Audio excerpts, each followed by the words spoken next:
Navigator Lydia Vex had been guiding Imperial vessels through the warp for 43 years, and in all that time, she had never seen the Imperium weep. But as she stood in the navigation chamber of the Grand Cruiser Indomitable, her third eye pressed against the sacred viewing portal, she watched crimson tears flow across the surface of unreality, like blood from a fresh wound. The chamber around her was a sanctuary of brass and blessed silver, its walls inscribed with protective wards that had been carved by master artificers centuries before her birth. Servo skulls drifted through the air on silent repulsors, their auger arrays recording every fluctuation in the warp's turbulent currents. But even these ancient protections could not shield her completely from what she was witnessing. "Navigator Vex," came the voice of Captain Mordian over the chamber's Vox system, his words tight with barely controlled concern. "Report. The auger arrays are showing readings I've never seen before." Lydia's fingers trembled as she reached for the brass speaking tube that connected her chamber to the ship's bridge.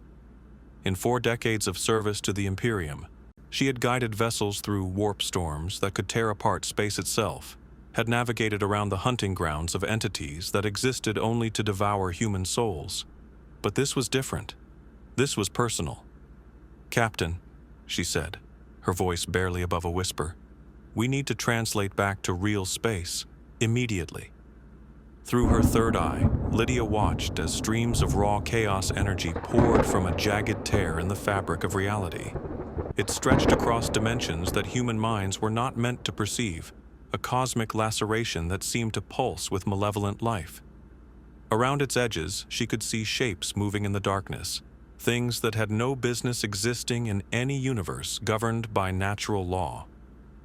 The Indomitable shuddered around her, its ancient hull groaning as the Geller field generators struggled to maintain the bubble of reality that protected the ship and its crew. "Emergency translation now," Lydia called into the speaking tube, abandoning all protocol. The translation back to real space felt like being torn apart and reassembled by invisible hands. Then it was over, and they were floating in normal space again, surrounded by the familiar comfort of stars and darkness. But even here, Lydia could feel the wrongness pressing against the edges of her awareness like a migraine that refused to fade. Captain Mordian appeared in her chamber within minutes, his face pale beneath the ritual scars that marked him as a veteran of void warfare.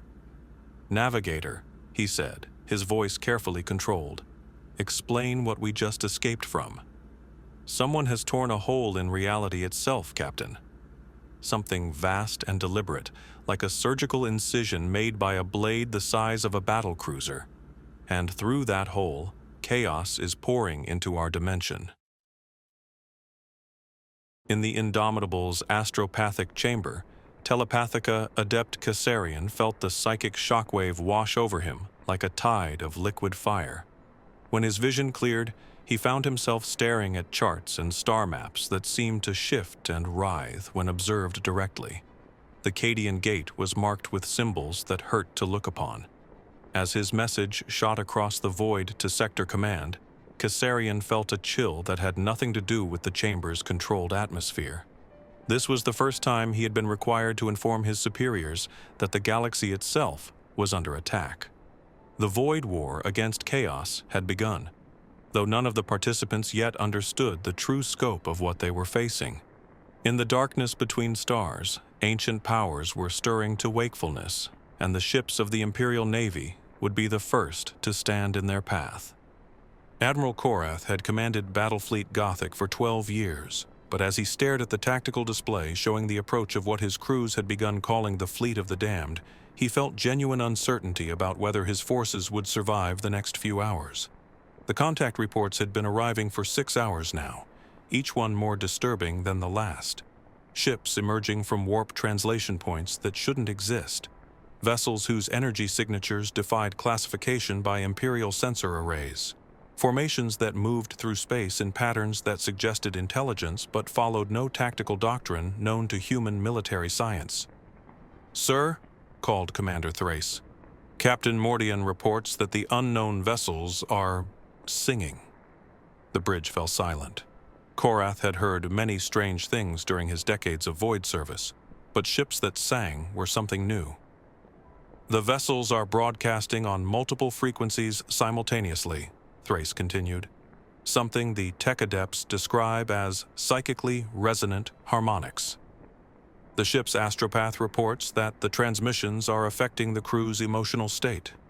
Aboard the grand cruiser Undaunted, Gunnery Officer Marcus Chen felt the strange music long before his conscious mind recognized it as such.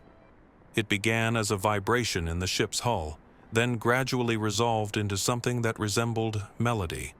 If melody could describe sounds that seemed to emerge from the void itself.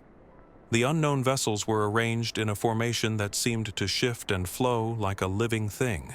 Instead of rigid geometric patterns, they moved in spirals and curves that suggested organic intelligence. Their hulls seemed to ripple with patterns of light that hurt to observe directly. As if summoned by their observation, the lead vessel began to change. Its hull started to unfold like a flower blooming in accelerated time. Segments that had seemed like armor plating revealed themselves to be organic structures that pulsed with veins of corrupted light. "Emperor's throne," whispered a sensor operator. "It's not a ship. It's alive." Admiral Korath felt the weight of command settle on his shoulders like a lead cloak. His crews were brave and well-trained, veterans of a dozen void campaigns. But courage and training meant little when faced with an enemy that operated according to rules no human mind could comprehend. "Signal all ships," he announced. "Prepare for engagement. We may not understand what we're facing, but we know our duty. The Emperor protects, and we are his instruments." As the Imperial fleet moved into battle formation, the ships of chaos began to sing in earnest. The sound carried across the void through means that violated every law of physics. A harmony of damnation that spoke of powers older than human civilization. The void war against chaos was about to begin in earnest, and the men and women of the Imperial Navy would learn that some enemies could not be defeated through firepower alone. Navigator Cassius Belisarius was barely 18 Terran Standard years old when the warp storms began to sing his name. He stood in the navigation chamber of the escort frigate Indefatigable, while something vast and malevolent pressed against the barriers of his mind like water against a cracking dam. Despite all the protective wards surrounding him, Cassius could feel the presence growing stronger with each passing hour. It spoke to him in voices that sounded like his long-dead grandfather, promising him knowledge beyond imagining, power that would make him the greatest guide his house had ever produced. "Navigator Belisarius," came Captain Thrale's voice. "We need an immediate assessment of warp conditions. The fleet is requesting permission to begin translation sequence." Cassius pressed his third eye against the viewing portal, feeling the familiar ache as his mutation opened to perceive the currents of the Imperium. What he saw there made his blood freeze. The warp had become something else entirely. Streams of corruption flowing like rivers of liquid darkness, carrying entities that hungered for human souls. "Captain," he said, his young voice struggling to remain steady. "Translation is not advisable. The warp storms have created conditions that I lack the experience to navigate safely." It was a humiliating admission for a member of House Belisarius, but Cassius knew that pride was a luxury he could not afford. The things moving in the warp's depths were actively malevolent, drawn to the psychic emanations of the navigator gene like predators following the scent of blood. Navigator Prima Lydia Vex felt the familiar weight of responsibility as the most senior navigator in Battlefleet Gothic. What she faced now was beyond anything in her 4 decades of experience. The warp storms were not random phenomena, but deliberate constructions, psychic architectures built by intelligences that understood the immaterial realm better than any human navigator ever could. On the bridge of the Vengeance, Admiral Korath studied the tactical displays. "Navigator Prima, I need options. The enemy fleet is doing something to the local warp currents. My astropaths report increasing difficulty with long-range communications." "Admiral," Lydia said carefully, "the enemy is establishing what we might call a warp anchor.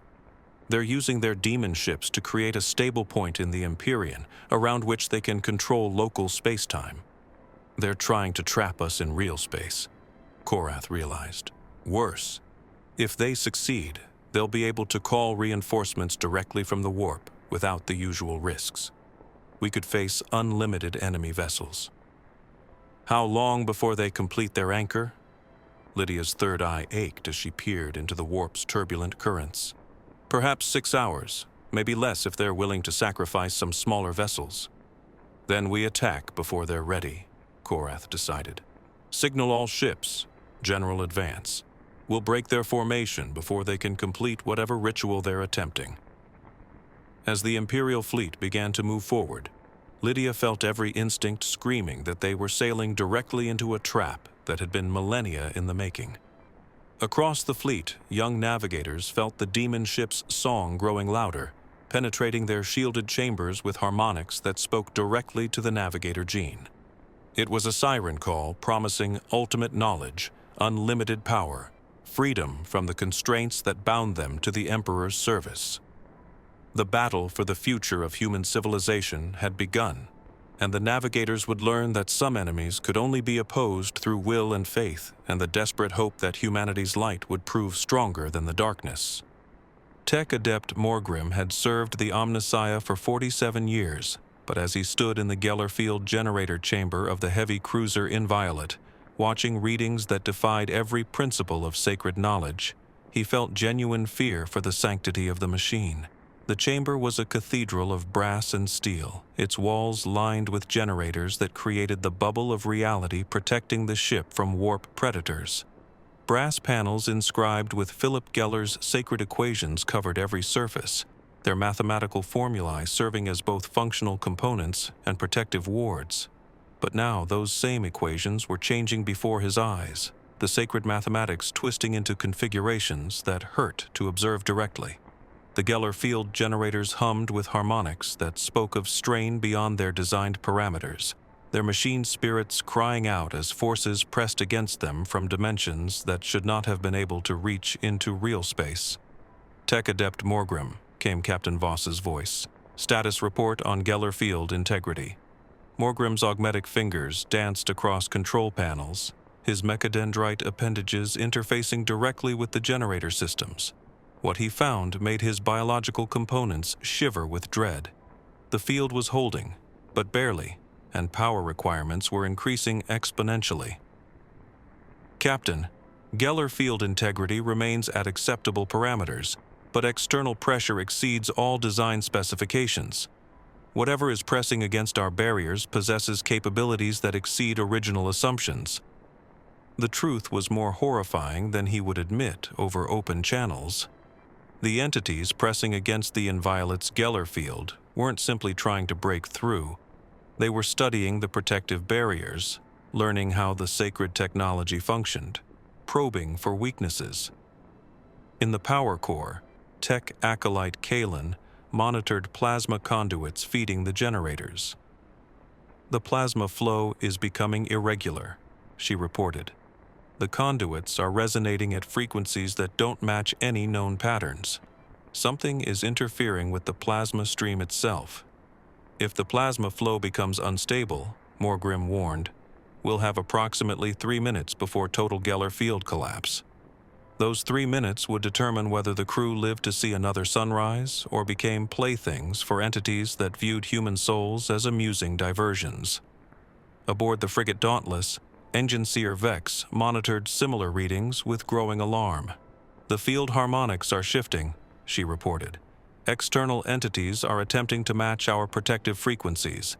If they succeed in synchronizing with our generators, they'll create interference patterns that could destabilize the entire matrix. Can we alter our frequencies to stay ahead of their adaptation? Asked Captain Mordecai. Possible, sir, but not indefinitely. Each frequency change requires complete recalibration, and we can only perform so many modifications before risking permanent damage to the machine spirits. Across the Imperial fleet, Geller field generators strained against pressures they were never designed to handle. The battle for the Geller fields was fought not with weapons, but with willpower and technical expertise. as servants of the Omnissiah struggled to maintain the barriers separating ordered reality from hungry chaos. The war for the Geller Fields was a battle for the very soul of the machine, and the outcome would determine whether humanity retained the ability to travel between stars or found itself trapped on isolated worlds while darkness closed in around them. Brother Captain Valerius of the Iron Hands had fought boarding actions in space hulks and orc vessels, but as he led his Terminator squad through the teleportation chamber of the strike cruiser Iron Resolve, preparing to board a demon ship, he felt uncertainty about whether his warriors would return with their souls intact. The teleportation chamber was sanctified space, its walls covered with purity seals and blessed silver. Tech Marines chanted proper liturgies, while servo skulls recorded each warrior's spiritual purity. But no amount of ritual preparation could fully shield them from what awaited aboard a vessel that existed partially in the warp. "Brothers," Valerius announced, "our target is Demon Vessel Prime Alpha. Intelligence suggests it serves as a command ship. Our mission is to penetrate its defenses, eliminate command personnel, and plant melta charges to destroy core systems." 9 veteran warriors stood ready, their storm bolters and power fists gleaming with blessed adamantium. These were men who had served the chapter for centuries, who had faced the galaxy's worst horrors without flinching. But Valerius could sense their tension. "Remember your training," he said. "Trust in your armor, trust in your weapons, trust in the Emperor's protection. Whatever we encounter, it bleeds and it can die." The teleportation effect struck like a thunderbolt, hurling them across the void to materialize in the demon ship's belly. For an eternal moment, Valerius existed in the space between spaces. His consciousness expanded across dimensions human minds were not meant to perceive. Then he stood on the demon ship's deck and immediately understood that every assumption about their mission was wrong. The corridor wasn't built according to human design principles.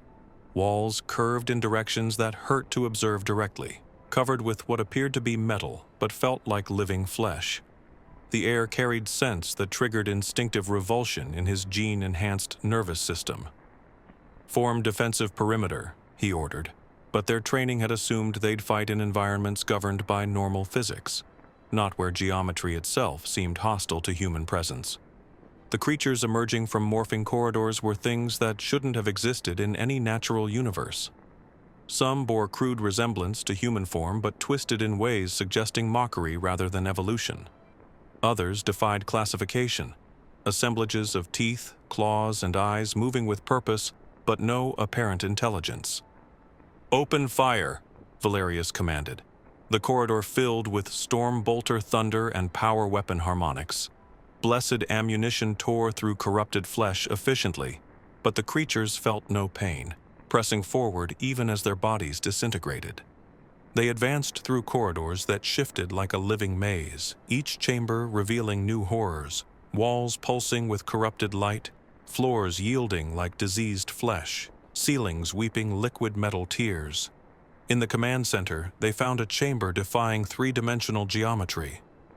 The space seemed larger inside than the ship's external dimensions could accommodate, walls curving into purple-tinged distances. At the center stood something that might once have been human but was now transformed into something existing partially in multiple dimensions. "Welcome, slaves of the false emperor," the entity said, its voice resonating directly in their minds. "I am Captain Vexhai, and this vessel is my body, my mind, my soul. You have come to destroy me, but I am not so easily killed." The battle defied every tactical doctrine in the Codex Astartes. They fought an enemy that could manipulate space around them, turning walls into weapons and floors into traps. Their blessed ammunition proved effective against the demon captain's physical form, but each wound healed almost instantly as the ship's alien metabolism provided regeneration resources. "The melta charges," Valerius ordered, realizing conventional weapons wouldn't suffice. "Target structural supports. If we can't kill the captain, we'll collapse the entire chamber." But as the charges detonated, the ship's response was immediate and terrifying. Instead of structural collapse, the explosion seemed to feed the vessel's alien metabolism, causing it to grow larger and more aggressive. "Sir," called Brother Erasmus, "the ship is trying to digest us. I can feel something attempting to breach my armor's environmental seals." Valerius realized they weren't fighting a ship or demon. They were fighting the immune system of a cosmic organism that viewed them as an infection to be eliminated. "Emergency extraction," he ordered, activating their teleportation homer. "All warriors, immediate withdrawal." They materialized back aboard the Iron Resolve just as the demon captain's laughter filled the chamber, promising this encounter was merely the beginning of a much longer war. The boarding action had failed, but it taught them a valuable lesson. In the war against chaos, conventional tactics would not be enough. They would need new strategies, new weapons, and new ways of thinking about victory against an enemy existing partially outside reality's normal laws. Astropath Primary Selenian had served the Emperor's will for 67 years, but as she sat in the sanctified chamber aboard the battleship Dominus Astra, preparing to send what she knew would be her final transmission, she felt perfect clarity about the nature of sacrifice. The astropathic chamber was a sanctuary within a sanctuary, its walls lined with psychic dampeners and protective wards blessed by the finest psychers. But even these sacred protections couldn't fully shield her from the psychic storm raging outside the ship's hull. Selenian had felt the approaching darkness for hours now, a tide of malevolent consciousness pressing against her mind's barriers like acid against blessed silver. The Chaos Fleet had brought something far worse than simple demon ships. They had opened a permanent warp rift, creating a conduit through which the ruinous power's full attention could focus on the material realm. "Astropath Primary," came Admiral Korath's voice, heavy with desperate necessity. "We need an immediate message sent to Segmentum Command. Priority Alpha Omega encryption. Tell them that the Void itself has become our enemy." Selenian's withered hands moved across transmission controls with practiced efficiency. But this would be no ordinary message. To reach Segmentum Command through the Chaos Fleet's psychic interference, she would need to burn through safeguards that had protected her sanity for 6 decades. "Admiral," she said, her voice carrying the electronic distortion marking her as soul-bound. "The psychic environment is hostile to long-range transmission. To penetrate the interference, I will need to remove my mental barriers and expose my consciousness directly to the warp." Every astropath knew the risks of unprotected warp exposure. At best, she would emerge with damaged but intact sanity. At worst, her soul would be torn apart by entities viewing human consciousness as delicacy. "Astropath," Admiral Korath said quietly, "I cannot order you to make this sacrifice." "You don't need to order me, sir," Selenian replied with serene certainty. "I have served the Emperor's will for 67 years. If my death can save lives of those who will carry on that service, then it is a small price to pay." Her fellow psychers felt the disturbance as Selenian began dismantling mental barriers that had protected her consciousness since soul binding. "Primary Selenian is attempting something that violates every safety protocol," reported Astropath Secondary Voss. "The psychic emanations are beyond anything in our training manuals." "She's removing her soul shields," whispered Chorus Master Kellyan with dawning understanding. "She's going to transmit using her bare consciousness as a conduit." The technique was theoretical only, mentioned in ancient texts as a last resort no sane psyker would attempt. To transmit without psychic protection was to invite corruption, possession, or worse, complete personality dissolution into warp's chaotic currents. Selenian felt her mental defenses falling away like discarded clothing. For 67 years, she had existed behind training and conditioning barriers protecting her from the Imperium's worst horrors. Now she was truly naked before the universe. Without protective barriers, she could perceive the warp with unprecedented clarity. Not just its currents and eddies, but vast intelligences moving through it like titans striding across battlefields. She could sense the Chaos God's attention focusing on her exposed soul like predators drawn to blood scent. But she could also feel something else, the distant Astronomican light, the Emperor's own psychic beacon guiding humanity's ships through star darkness. That light was dimmer now, filtered through Chaos Fleet interference, but still burning with the same divine radiance that had marked her as one of the Emperor's chosen servants. "Begin transmission," she whispered, her voice now carrying harmonics existing in dimensions beyond the physical realm. The message flowing from her unprotected consciousness was unlike any astropathic communication in Imperial history. Instead of carefully coded thought forms, Selenian transmitted raw experience, the terror of watching reality tear like fabric, the horror of ships existing partially in the warp, the desperate courage of Imperial crews facing an enemy operating according to no comprehensible laws. The transmission burned through Chaos Fleet psychic interference like a pure light spear, carrying its burden of warning and desperate hope across vast distances to Segmentum Command. But the effort required to penetrate that interference was consuming Selenian from within, her consciousness fragmenting under pressures no human mind was meant to endure. "Message transmitted," she managed, her voice now carrying electronic distortion of someone whose vocal cords were failing. "Segmentum Command will know of the threat." But Selenian could no longer hear Admiral Korath's words of recognition. Her consciousness was expanding beyond her physical form's confines, merging with psychic currents flowing through the warp like liquid thought rivers. For a moment, she touched something vast and benevolent, the Emperor's own presence, recognizing her service and welcoming her soul into the light burning at the Astronomican's heart.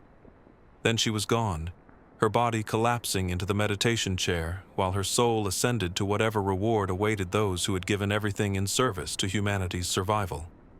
Her fellow psychers felt her passing shockwave like a chord struck on some cosmic instrument. The astropath's last song had been heard, and its echoes would reverberate through power corridors until every Emperor's servant understood that humanity faced not just another enemy, but extinction's possibility itself. Admiral Karax the Soul Render had commanded fleets in the warp for 7,000 years, had sailed through pure chaos storms that would have driven lesser minds to madness. But as he floated in the command chamber of his flagship Damnation's Herald, watching the Imperial fleet struggle against barely comprehensible forces, he felt something he hadn't experienced in millennia: genuine pleasure at watching an enemy's futile resistance. The chamber around him was a corruption monument, its walls formed from fused bones of 1,000 conquered worlds, its ceiling a crystallized screams dome capturing entire populations' death agonies. Servo skulls that had once belonged to Imperial tech adepts drifted through the air, their craniums replaced with demonic entities, whispering tactical assessments in languages predating human civilization. "Lord Admiral," called Navigator Demon Vextrix, her form a horrific fusion of human flesh and warp entity existing in more dimensions than mortal perception could process. "The Imperial fleet is maintaining defensive formation. Their Geller fields remain intact despite our psychic assault." Karax's form, swollen by millennia of warp exposure's transformative energies, shifted within the command throne carved from a Titan's skull. His eyes, now burning coals of corrupted energy, focused on tactical displays showing both fleets' disposition. Imperial vessels moved with rigid precision he remembered from his own service to the false emperor, their formations calculated according to principles unchanged for 10,000 years. "Predictable," he said, his voice carrying harmonics making the chamber's structural supports resonate with sympathetic vibrations. "They still think this is a war that can be won through superior firepower and tactical brilliance. They have not yet grasped that we are fighting for something far more valuable than territory or resources." The truth was more complex than his demon crew could understand. Karax hadn't simply turned traitor during the Horus Heresy. He had undergone transformation, transcending simple loyalty and betrayal categories. The Chaos Gods had shown him visions of what humanity could become if freed from the Emperor's limiting vision, had revealed truths about reality's nature that made conventional morality seem like primitive children's fantasies. "Send forth the harvester ships," he commanded, his words causing ripples to spread through the warp like stones thrown into dark ponds. "Let the Imperials learn what it means to face an enemy that views their souls as currency." The vessels detaching from the main chaos formation were unlike anything in Imperial records. Their hulls pulsed with organic rhythms. Their weapons systems were integrated directly into their living superstructure, and their very real space presence caused local space-time to warp and buckle around them. These weren't ships in any conventional sense, but predators evolved specifically to hunt human consciousness. Across the void, Admiral Korath felt the enemy fleet's disposition change before his sensor operators could report it. The Chaos vessels, which had maintained loose formation while their psychic attacks tested Imperial defenses, began moving with purpose, speaking to tactical intelligence rather than mere malevolence. "Admiral," called sensor operator Thrace, her voice tight with concentration as she interpreted readings defying conventional analysis.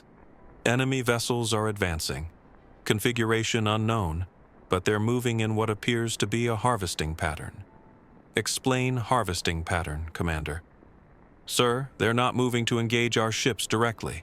Instead, they're positioning themselves to surround isolated vessels and board them. It's as though they're more interested in capturing our crews than destroying our ships." The revelation sent a chill through the bridge, having nothing to do with environmental controls. Every Imperial Navy officer had heard the stories, tales of ships found drifting in space with crews missing, vessels discovered with hulls intact but interiors transformed into corruption charnel houses. The idea that the enemy was hunting for human souls rather than military victory was something beyond conventional strategic thinking. "Signal all ships," Korath ordered, his voice carrying iron certainty that had sustained him through 2 decades of void command. "Maintain close formation. No vessel is to operate beyond mutual support range. If they want our souls, they'll have to pay for them in blood." But even as he spoke, Korath wondered whether blood would be currency enough to purchase safety from an enemy operating according to economic principles unknown to human civilization. The harvester ships moved through space with deep-sea predators' fluid grace, their alien hulls rippling with bioluminescent patterns hurting to observe directly. As they approached the Imperial formation, the very fabric of space around them began distorting, creating gravity wells, pulling smaller vessels out of position and threatening to tear apart ships whose hulls had been designed to withstand gas giant atmosphere pressure. In the Damnation's Herald's depths, Admiral Carax observed the Imperial fleet's responses with a master strategist's satisfaction, watching an opponent fall into carefully prepared traps. Each defensive maneuver, each tactical adjustment, each intership communication was being recorded and analyzed by entities whose warfare understanding transcended the physical realm. "The harvesting ships report success," announced Captain Demon Mortigax, his form a writhing mass of tentacles and eyes that had once commanded an Imperial destroyer. "They have acquired sufficient data for the next phase of operations." Carax nodded, his corrupt features twisting into what might have been a smile if formed by merely human facial muscles. The Imperial fleet was brave and well-trained, their crews loyal to the false emperor and committed to their duty. But they were fighting a war they could not understand against an enemy whose goals transcended simple conquest. "Begin Phase 2, he commanded. "Release the Soulstorms." The weapons emerging from the Chaos Fleet's forward vessels weren't conventional ordnance, but concentrated warp energy manifestations, psychic hurricanes that could strip consciousness from living beings while leaving their bodies intact. They moved through space like living things, guided by malevolent intelligence toward targets selected according to criteria having nothing to do with military value. Each Soulstorm was a carefully crafted psychic weapon designed to target specific human consciousness types. Some sought individuals with latent psychic abilities, drawn to untrained talents' bright flames like moths to candle fire. Others hunted for authority positions, following psychic traces left by those accustomed to command. Still others searched for deepest fears and secret shames every human soul carried, using emotional vulnerabilities as gateways through which to drain victims' life force. Admiral Korath watched the approaching psychic storms with a man's grim fascination, witnessing his own execution. The Imperial fleet's void shields could deflect plasma fire and absorb las cannon bursts, but they offered no protection against attacks targeting the soul rather than the body. "All ships, emergency spiritual protocols," he announced, his words carrying across the fleet's communication network with desperate urgency. "Activate psychic dampeners, initiate blessed litanies, prepare for soul strike defense." But as the first soulstorm struck the escort destroyer Righteous, Korath realized conventional defensive measures wouldn't be enough. The ship's hull remained intact, its systems continued functioning normally, but screams echoing across communication channels spoke to horror transcending physical damage. The Void War against Chaos had entered a new phase, and the Imperial Navy would learn that some enemies couldn't be defeated through superior firepower alone. They would need to find new weapons, new strategies, and perhaps most importantly, new ways of thinking about what constituted victory in a conflict where the enemy's ultimate goal wasn't conquest, but human soul corruption itself. The engagement began in empty spaces between star systems, where distant sun's light was reduced to pinpricks against infinite darkness, and the only witnesses to human courage were cosmic dust clouds drifting like ghosts through the void. Fleet Admiral Korath stood on the Dominus Astra's bridge, watching tactical displays showing the largest void battle in the sector's recorded history, unfolding across distances dwarfing planetary conflicts. 300 Imperial vessels faced twice that number of Chaos ships in a confrontation that would determine whether humanity retained its void foothold or found itself trapped on isolated worlds while darkness closed in around them. Battle lines stretched across light years of empty space, formations of ships moving in patterns that would take hours to complete, while their weapons reached across the void at speeds making distance meaningless. "All ships, this is Fleet Command," Korath announced, his words carried by astropathic relay to every vessel in formation. "Today we fight not just for victory, but for the right of humanity to sail between the stars. The Emperor protects, and we are his instruments." The response came as a chorus of confirmation signals from across the fleet, each representing thousands of crew members who had pledged their lives to holding the line against an enemy seeking to corrupt reality's very foundations. From mighty battleships serving as formation anchors to smallest escort vessels dancing on the flanks, every ship carried within its hull an entire civilization's hopes and fears. The engagement scale defied human comprehension. Individual ships, each a steel and blessed machinery cathedral housing thousand-strong crews, became mere light dots moving across tactical displays attempting to represent conflicts spanning cubic light-years of space. Lance batteries fired coherent energy beams that could melt through Titan armor, while macro cannon shells the size of Hab blocks crossed the void at significant light-speed fractions.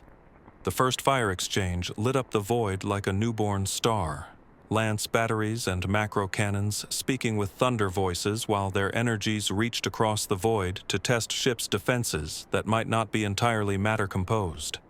The Imperial fleet's opening volley struck with mathematical precision, lance beams and macro cannon shells converging on predetermined coordinates where enemy vessels should have been. But Chaos ships seemed to exist in quantum uncertainty states, flickering between dimensions as Imperial fire passed harmlessly through spaces they had occupied moments before. The enemy's response defied every physics principle that Imperial science recognized as valid. Instead of conventional weapons, demon ships unleashed raw warp energy torrents that twisted space-time around them, creating gravity waves that pulled Imperial vessels out of formation and tore apart careful geometric patterns that had taken hours to establish. The battle evolved from conventional engagement into something transcending normal void warfare categories. Ships fought not just with lance batteries and torpedo tubes, but with competing reality interpretations themselves. Imperial vessels, bound by natural law constraints, found themselves at severe disadvantage against enemies that could rewrite existence rules through sheer will backed by warp power. Yet Imperial Navy men and women fought on with determination that impressed even their cosmic adversaries. When conventional weapons proved ineffective, they adapted tactics, using blessed ammunition, carrying thousands of faithful souls' prayers. when their ships were pulled out of formation by impossible gravitational effects, they reformed into new patterns emphasizing mutual support over geometric perfection.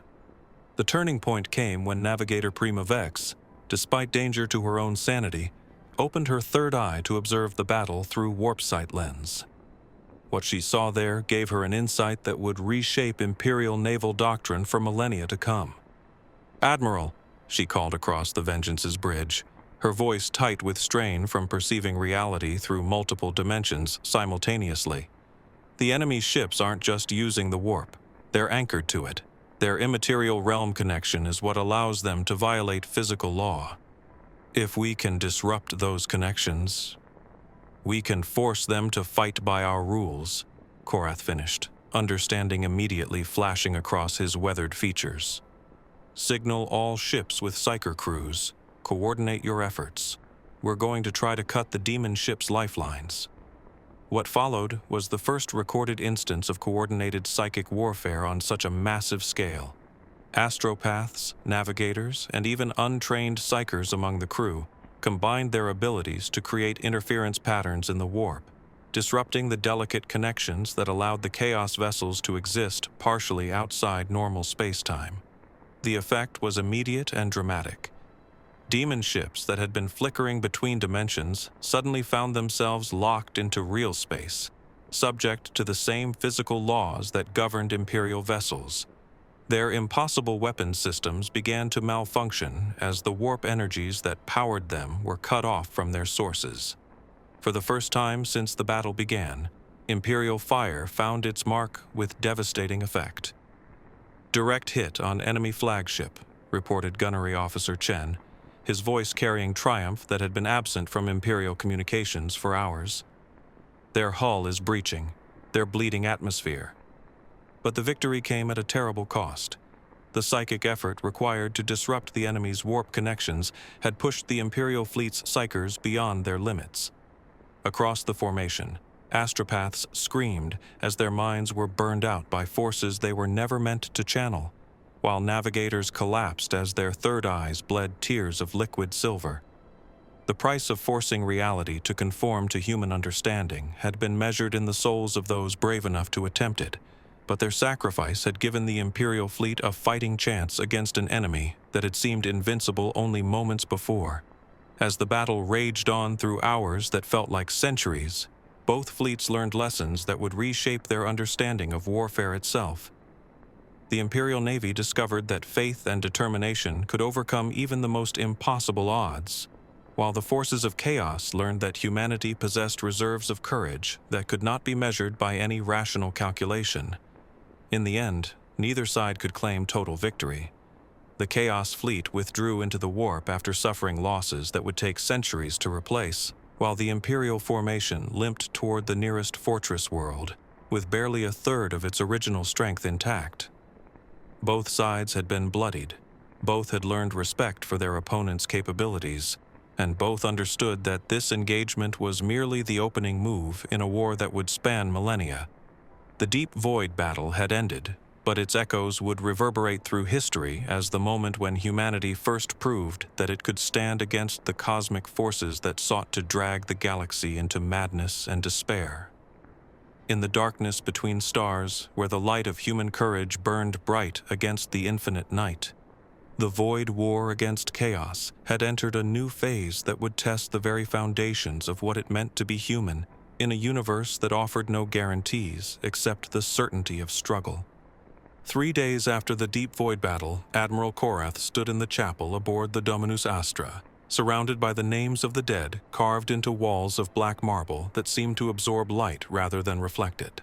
The casualty reports had been arriving for hours now, each one adding another weight to the burden of command that had already grown too heavy for any mortal man to bear. 67 ships lost with all hands, another 130 damaged beyond immediate repair, 40,000 crew members dead, missing, or worse, transformed by exposure to chaos corruption into things that were no longer recognizably human. The numbers should have represented the worst defeat in Battlefleet Gothic's history, but somehow they had achieved something that might charitably be called victory.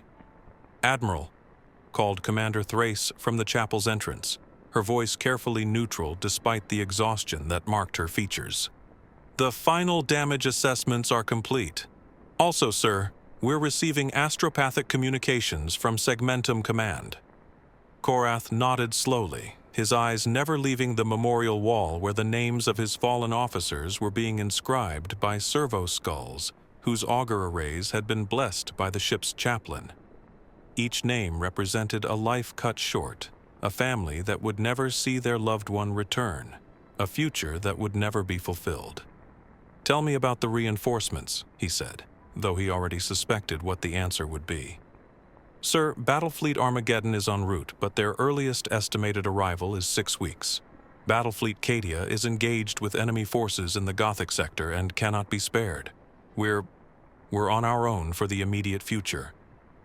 The news should have been crushing, but Korath found himself feeling something approaching relief.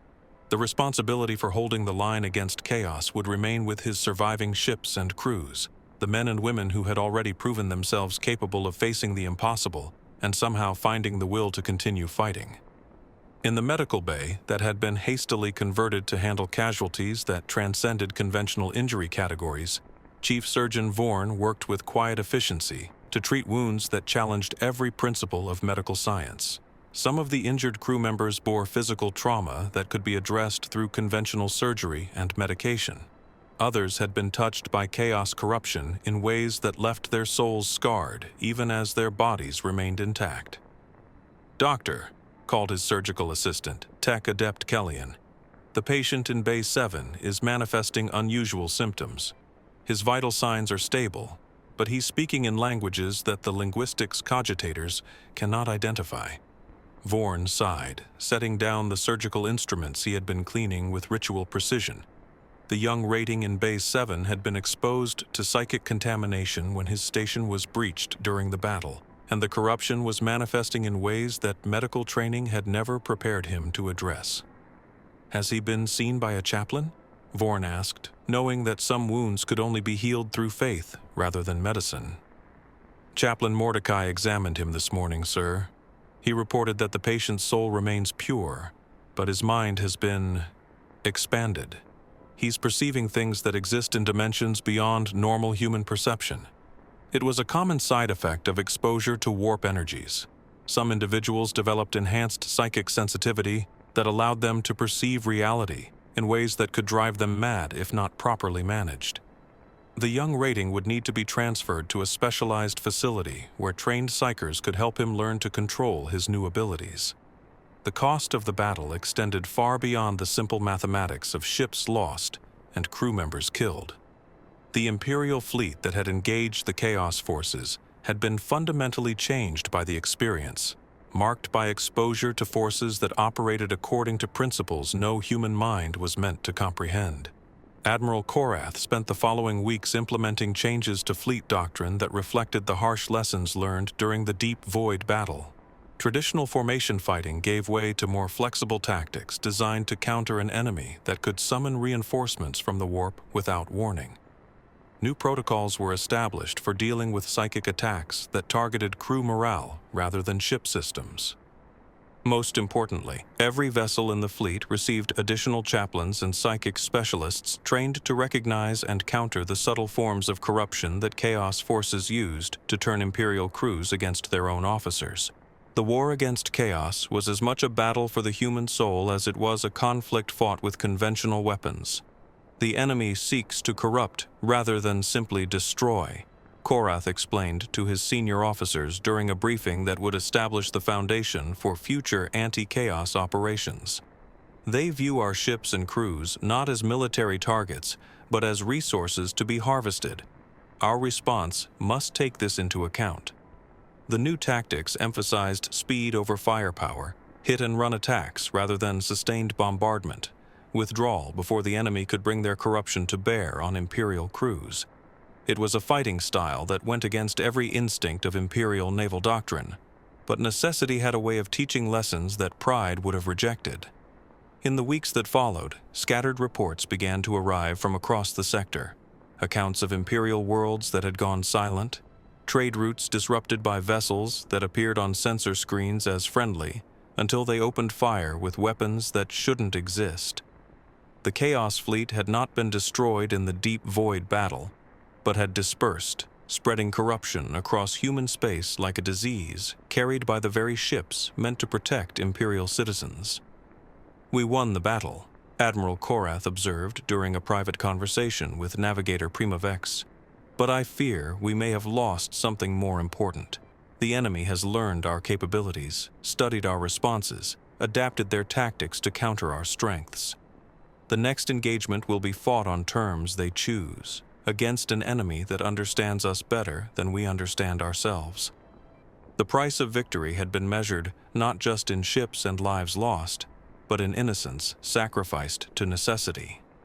The Imperial Navy that emerged from the Deep Void battle was harder than the one that had entered it, tempered by exposure to horrors that had changed their understanding of what was possible in a universe where human reason held no ultimate authority. Yet despite the cost, something had been preserved: the knowledge that chaos could be fought, that human courage and determination could stand against the corruption of the warp and emerge scarred but unbroken. The Void War against chaos would continue, spreading across the galaxy as more Imperial fleets learned the lessons that Battlefleet Gothic had paid so dearly to acquire. In the chapel aboard the Dominus Astra, new names were being added to the memorial wall every day, not just the dead from the Deep Void battle, but casualties from the ongoing war that had no clear end in sight. Admiral Korath visited the chapel each evening, reading the names and remembering the faces of those who had given their lives so that humanity might continue to sail between the stars. The price of victory was eternal vigilance, constant struggle against an enemy that would never surrender and could never be permanently defeated.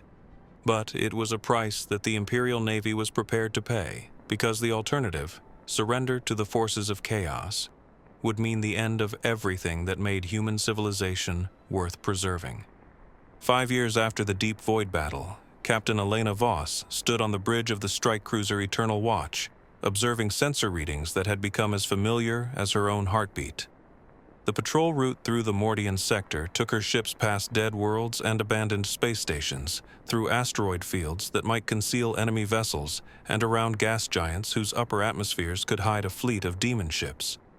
The Void War against chaos had settled into a pattern of constant vigilance broken by moments of sudden, vicious combat. The enemy no longer massed their forces for large-scale engagements, but had adopted a strategy of dispersal and infiltration, striking at isolated targets before vanishing back into the warp like predators returning to their hunting grounds. "Contact bearing 27 Mark IV, reported sensor operator Chen, his voice carrying the calm professionalism that marked him as a veteran of dozens of such encounters. "Single vessel, unknown configuration, maintaining position near the third planet." Voss moved to the tactical station, her practiced eye taking in readings that 5 years of experience had taught her to interpret. The contact showed the telltale signs of chaos corruption, energy emissions that defied classification, a sensor signature that seemed to shift and change when observed directly, movement patterns that suggested intelligence but not humanity. "Battle stations," she ordered, her words triggering alarms throughout the ship as crew members moved to their assigned positions with the efficiency of long practice. "Astropath, signal our position to Fleet Command. We may need reinforcements." The engagement that followed was brief but vicious, a dance of lance fire and torpedo spreads that lit up the void around the unnamed world. The enemy vessel fought with the desperate cunning of a cornered predator, using the planet's gravity well and ring system to complicate targeting solutions while returning fire with weapons that seemed to bend space-time around their discharge points. "Direct hit on enemy vessel," reported Gunnery Officer Vex, his voice tight with concentration as he coordinated fire from the ship's weapons batteries. "Hull breach confirmed, but the target it's regenerating." Voss nodded grimly. 5 years of fighting demon ships had taught her crew not to expect conventional results from conventional weapons. The enemy's ability to repair damage through means that violated every principle of engineering was one of their most frustrating advantages. "Continue bombardment," she ordered. "Keep hitting them until they stop moving or we run out of ammunition."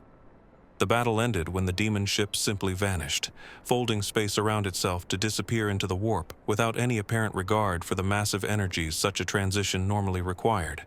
It was a common tactic among Chaos forces, fighting just long enough to test Imperial responses before withdrawing to share their observations with other enemy vessels. "Stand down from battle stations," Voss announced, though she knew the reprieve would be temporary. "Resume patrol pattern. Log the engagement and forward tactical data to fleet intelligence." In the years since the Deep Void battle, such encounters had become routine for the ships tasked with maintaining humanity's presence in the void. The Imperial Navy had adapted to fighting an enemy that could appear anywhere, strike without warning, and vanish before effective retaliation could be organized. New ship designs incorporated lessons learned from countless engagements with Chaos forces. Improved Geller field generators provided better protection against psychic attacks. Enhanced sensor arrays could detect the subtle signs that preceded demon ship manifestations. Weapon systems had been modified to fire blessed ammunition that proved more effective against entities that existed partially in the warp. But perhaps the most important change was in the crews themselves. The men and women who served aboard patrol vessels were veterans of the Void War, hardened by exposure to horrors that would have broken the sanity of their predecessors. They had learned to fight not just with weapons and equipment, but with faith and determination, and the grim knowledge that retreat was not an option. Admiral Korath, now commanding Battlefleet Obscurus from the Fortress Monastery that had been built in the Cadian system, received reports from across the sector that painted a picture of an enemy that had evolved to match Imperial countermeasures. The Chaos forces no longer relied on massed fleets that could be detected and engaged according to conventional tactical doctrine. Instead, they had adopted a strategy of infinite patience, wearing down Imperial defenses through attrition and the psychological strain of constant vigilance. "The enemy has learned to use time as a weapon," he explained to a gathering of sector admirals during their quarterly strategic assessment. "They know that we cannot maintain maximum alert status indefinitely. Human crews need rest, ships require maintenance, supplies must be replenished. They wait for the moments when our guard is down, then strike with surgical precision." The solution had been to implement rotation schedules that ensured fresh crews were always available for patrol duty, along with supply lines that could sustain operations far from established bases. It was an expensive strategy that required enormous resources, but the alternative, allowing Chaos forces to move freely through Imperial space, was unthinkable.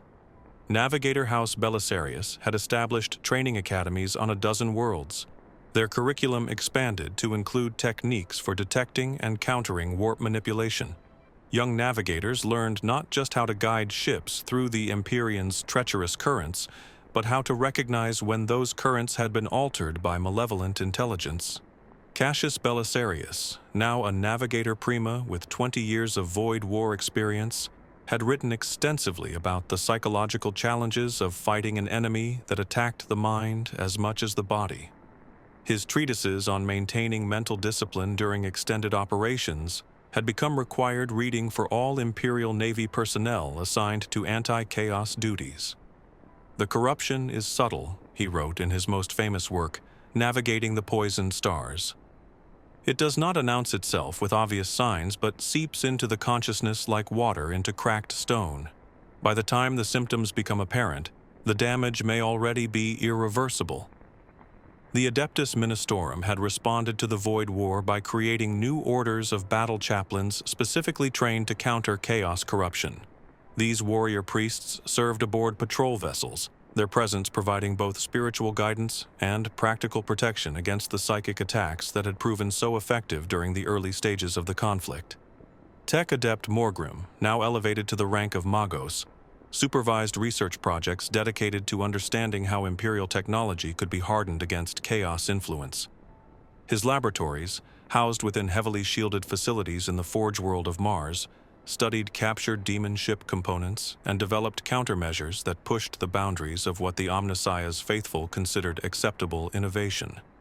"The enemy's technology is not truly technology at all," he reported to the High Lords of Terra during a briefing on Xeno's capabilities. "It operates according to principles that owe more to belief than to physics. Our countermeasures must therefore incorporate elements that address both the material and spiritual aspects of corruption. The result was a new generation of Imperial vessels whose hulls were inscribed with protective wards, whose machine spirits were blessed by the finest tech priests, whose very construction incorporated principles designed to resist the influence of the warp. They were ships built not just for war, but for the specific challenge of fighting an enemy that could corrupt the technology used against them. 20 years after the Deep Void battle, the Void War against Chaos had become an accepted fact of Imperial existence. New crew members learned to recognize the signs of demon ship manifestation as part of their basic training. Astropaths developed techniques for maintaining communication through psychic interference that would have been considered impossible before the war began. Engineers designed maintenance schedules that accounted for the stress of operating in environments where reality itself might be unstable. The cost had been enormous. Thousands of ships lost, hundreds of thousands of crew members dead or worse, entire sectors abandoned to chaos control. But humanity had proven that it could adapt to threats that transcended conventional military categories, that human determination could stand against the corruption of the warp and emerge not just intact, but stronger. In the depths of space, where the light of stars seemed dim against the vast darkness, patrol fleets maintained their eternal vigil. They were the thin line that stood between human civilization and the forces that sought to drag it down into madness and corruption. Their ships carried not just weapons and supplies, but the hopes and prayers of countless billions who slept safely in their beds because someone else was standing watch in the void. The Void War against Chaos would never truly end. The enemy was too vast, too patient, too willing to accept temporary defeats in service of ultimate victory.